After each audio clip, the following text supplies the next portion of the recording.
বাদশাহ নিজে হরিণ শিকার করতে গিয়েছে, এরকম তীর ধরেছে, আর যেই তীরটা পরত করে ছেড়ে দিয়েছে আর হরিণটা তরফ করে লাফিয়ে উঠেছে, আর লক্ষ্যভ্রষ্ট হয়ে গিয়ে নদীর ধারে এক বুড়ি কাপড় কাটছিল, তার ছোট বাচ্চাটা দাঁড়িয়ে দাঁড়িয়ে কাঁদছে, সে বিধবা, ওই ছেলেটাই তার সম্বল, ওর মুখ পানে তাকিয়ে দুনিয়া করছে, এই কানে তীর লেগে গেল, স্পট হয়ে গেল,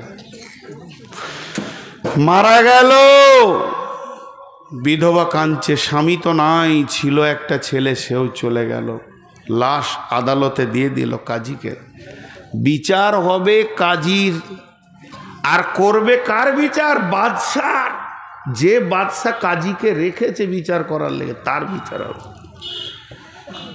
সময় দেওয়া হলো, দাফন কাফন হোক, বা লাশ পড়ে আছে, সময় দেওয়া হলো বাদশাকে, এসো। ঠিক সময়ে বাদশাহ কাঠগোড়ায় পৌঁছাচ্ছে, আবার তীর ধনুক নিয়ে, তীরে ধনুক লাগিয়ে নিয়েছে বাদশাহ। কাজীকে বলছে, বলেন, বিচার করেন। বুড়িমা, জি বাবা, এই বাদশাই তো তোমার ছেলেকে মেরেছে। হ্যাঁ।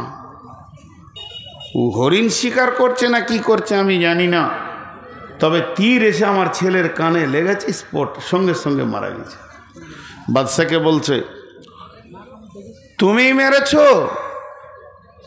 কি সত্য কথা? হ্যাঁ, আমি মেরেছি, তবে হরিণ মারার লক্ষ্য ছিল, হরিণ পালিয়ে যাওয়ার কারণে তীরটা গিয়ে ছেলেকে লেগেছে। কাজী বলছে, আমি তা দেখব না, তুমি মেরেছো, এটাই শেষ। তুমি হরিণ মারবে, হরিণ তো লাফাতেই পারে, তো ওইদিকে কেউ আছে কিনা একটু দেখার দরকার ছিল না? কাজী বলছে, জাল্লাদ, কতলের পরিবর্তে কতল।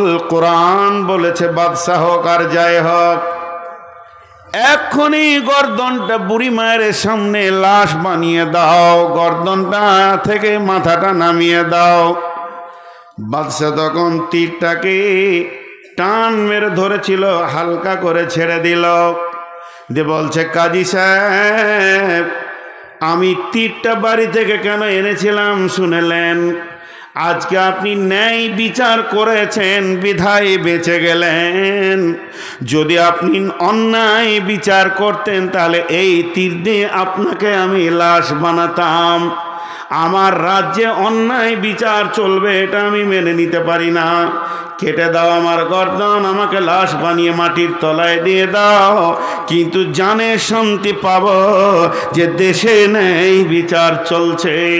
জাল্লাদ রেডি হয়ে গেল, খাপ থেকে তলোয়ার বের করেছে, বাদশাকে নিয়ে এসে নামানো হলো, পেছনে হাত বাঁধা হচ্ছে। বুড়ি মা বলছে, বাপ, বাদশাকে বাঁচানোর কি কোনো রাস্তা নাই? এত সুন্দর ছেলে যে ন্যায় বিচারকে গ্রহণ করে। বুড়িকে কাজী বলছে, ওকে একমাত্র বাঁচাতে পারবেন আপনি। যদি আপনি আপনার ছেলের খুনটা মাফ করে দেন, এক্ষুনি বেঁচে যাবে, এছাড়া ওর দ্বিতীয় কোনো আর রাস্তা নাই। তখন বুড়িমা বলছে, বাবা, একটা ছেলে তো আমার চলেই গেল, তা আমি বাদশাকে মাফ করে দিলাম, জাল্লাদ তুমি তলোয়ার ফিরিয়ে নাও। যখনই জাল্লাদ তলোয়ার ফিরিয়ে নিল, বাদশাকে বেকসুর খালাস ঘোষণা করা হলো। অমনি বাদশা দৌড়ে গিয়ে বুড়িকে কোলে তুলে নিয়ে বলছে, মা, তোমার তো একটা সন্তান মারা গেছে, তো আমাকে কি তুমি সন্তান হিসেবে গ্রহণ করে নেবে না? আমার কাছে বাকি জীবনটা কাটিয়ে নাও। আল্লাহর নবী বলছেন, পৃথিবীর বুকে যে ন্যায় বিচার করবে, ন্যায় সাক্ষী দেবে, অন্যায় অনুপরিমাণ জ্ঞান বশত করবে না। নবীজি বলছেন, উম্মত, তোমার চিন্তা নাই, সেই কঠিন দিনে তোমাকে পেরেশান হতে হবে না। ওই রকম একটা এসি রুমে তোমার কোটা লেগে গেছে। নাম্বার 2, ওরা জল ও শাবুন শাফি ইবাদাতিল্লাহ, ওই যুবক আর ওই যুবতী যে যৌবনকালে আল্লাহর ইবাদত করেছে, যৌবনকালে বেশি বেশি করে আল্লাহকে ডেকেছে। এখন যুবতীদের যৌবনকালের ইবাদত কি, আর যুবকেরই বা যৌবনকালের ইবাদত কি, এটা বলতে গেলে 1 থেকে 1.5 ঘন্টা লাগবে। শুধু আমি শর্টে বলে দিচ্ছি, যুবকের 2টি যৌবনকালে ইবাদত ইবাদত। একটা হলো যে কোনো উপায়ে ইনকাম করে নিয়েছে, অধীনস্থ মা বাপ ভাই বোন বিবি স্ত্রী ছেলে মেয়েকে সুখের দিন দেখানো। যত কষ্ট হয় যুবক, তুমি তিলে তিলে ইনকাম করে নিয়েছে খাওয়াও। আর 2 নম্বর যুবকের ডিউটি হচ্ছে ওয়াল হাফিদুন আলি হুদুদিল্লাহ, আল্লাহর দিনের এবং কোরআনের যদি কেউ অবমাননা করে, রক্তটাকে সেখানে তুমি ঢেলে দাও। বুকের রক্ত ঢেলে দিয়ে এসে বেঈমানের জিভটাকে টেনে বের করে নাও এবং তাকে মওতের দরজায় পৌঁছিয়ে দাও। হয় তুমি মরো, না হয় তাকে মারো, কারণ কোরআনের হিফাজতের দায়িত্ব তোমার। এই হলো যুবকের ডিউটি। আর যুবতীদের ডিউটি কি? ওরে আমার বেটির দল, যুবতীদের একটা ডিউটি, লুচ্চাদের হাত থেকে নিজের বডিটা বাঁচাতে হবে। লুচ্চারা যেন তোমার গায়ে হাত না দেয়, লুচ্চা যেন তোমাকে দেখে হাসে না হাসে, লুচ্চা যেন তোমাকে দেখে শান্তি না পায়। এটা তোমার হলো গুরু ডিউটি। এই যুবক এই যুবতী যখন 2 জন নিজের আমলে থাকবে, আল্লাহর নবী বলছেন আর চিন্তা করো না রে যুবক যুবতী, তোমার ওই রহমতের ছায়াতে রিজার্ভেশন লেগে গেছে, তোমার নামে সিট হয়ে গেছে। কিয়ামতের মাঠে আর তোমাকে পেরেশানি হতে হবে না।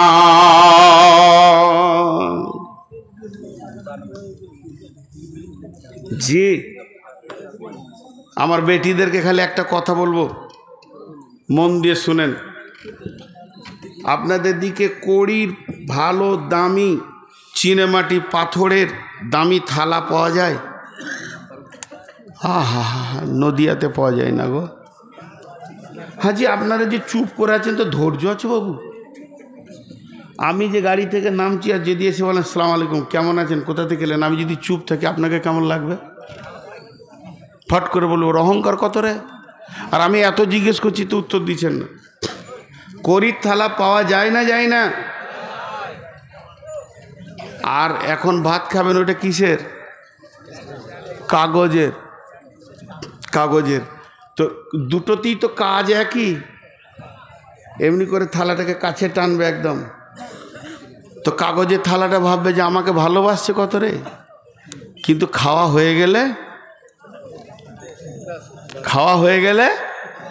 ফেলে দেবে।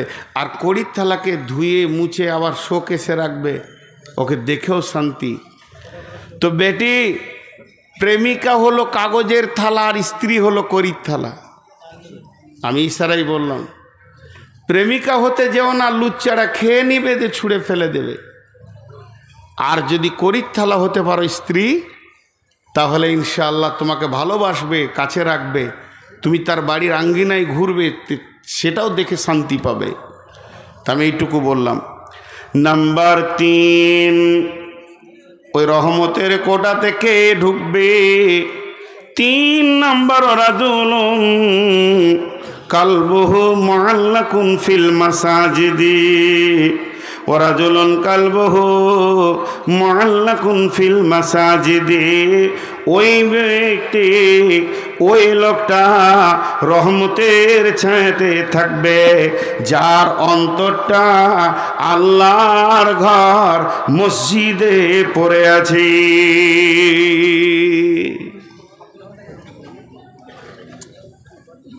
বলো না, আমি যদি 12টা 15 থেকে কালেকশন করি, এটা শেষ হয়ে যাবে।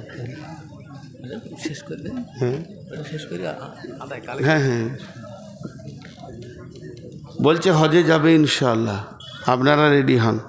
এরা উঠছে কেনে, এরা উঠছে কেনে, এ যা, এরা উঠছে কেনে? ও ভাই, কি হলো, পকেট মেরে দিয়েছে? আমার কাছে আসেন। আচ্ছা, এরা উঠছে কেন বুঝতে পারছি না। না, খবরদার। কানুন নামে একটা মেয়ে ওর স্বামীকে যেতে বলছে, মানে খুঁজছে, তো কি বলে নাউজুবিল্লাহ। এটা কি মানে মাইকে বলার? ও আর স্বামীকে খুঁজছে, তো এটা বলে দিতে হবে। হ্যাঁ গো, স্বামীকে গোপনে খুঁজতে হয় গো। ছি ছি ছি ছি ছি। কি নাম? কানুন? আরে বাবরে, দেখেন গো কার বিবির নাম আদালত, নিয়ম কানুন যতগুলো বললাম এর ভিতরে বিবির নামটা ভরা আছে। আদালত, নিয়ম কানুন, যে যান, আপনার বিবি আপনাকে খুঁজছে, নিশ্চয়ই কোনো অসুবিধা হয়েছে, বাড়ি যাবে, যান। তো 3 নম্বর ওই ব্যক্তি যার দিলটা মসজিদে পড়ে আছে। এটার অনেক ব্যাখ্যার করলাম না। 4 নম্বরে আল্লাহর নবী বলছেন ওরাজুলানে ওই 2 ব্যক্তি তাহাব্বা ফিল্লাহি ইজতামা আলাইহি ওয়া তাফাররাকা আলাইহি। ওই 2 ব্যক্তি রহমতের ছায়াতে থাকবে যারা একে অপরে আপসে মিলামিশা করে আল্লাহকে খুশি করার জন্যে। 2 বান্ধবী আপসে চলাফেরা করে, তাদের উদ্দেশ্য আল্লাহ খুশি হয়ে যাক, আবার আল্লাহর জন্যে ছাড়াছাড়ি করে। ওয়া তাফাররাকা আলাইহি, ওই 2 ব্যক্তি আল্লাহর জন্য মহব্বত করে আর আল্লাহর জন্য ছাড়াছাড়ি করে, এরা ওই রহমতের ছায়াতে জায়গা পাবে।